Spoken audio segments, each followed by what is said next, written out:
All of us have a common goal of keeping our schools and daycares available for us.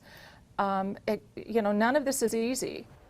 With so many students headed back to the classroom this week, some local health leaders are reflecting on changing guidelines as it relates to COVID-19. The CDC now says kids and adults simply exposed to COVID no longer need to quarantine, but rather monitor their symptoms. Fox 4's Jacob Kittelstad joins us now from Overland Park tonight as kids head back to school tomorrow in districts like Blue Valley. And Jake, the new guidance is leading to some questions from parents.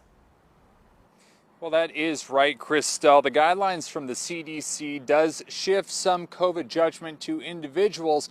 Therefore, the parents of kids are going to have to be paying some pretty close attention leading into the school year here.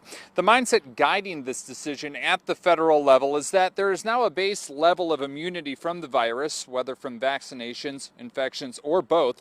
Therefore, people have a general protection from exposure and won't necessarily catch COVID. Now, the issue is that while exposure is now less of an issue, parents will now have to make a decision if their child gets the sniffles or has less specific signs of illness. Health leaders say parents should try to be aware if their child has a fever, a sign of COVID, and pay attention if their children's friends have similar symptoms. We are moving away from a pandemic mindset to a more endemic mindset.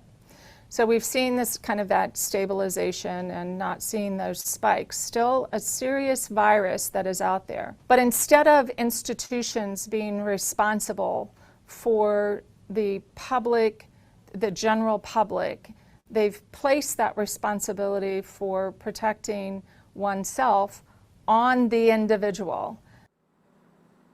So the other issue being stressed by health professionals is if a student is exposed to COVID, there should be then extra precaution taken around people who are at higher health risk, like people with chronic illness or older individuals. But here's something that gets kind of dicey for parents. How do you keep track of all that? Well, health leaders recognize that as well, and they say that the main strategy to employ there is to make sure that you're up on all your vaccinations, including those boosters. Christelle.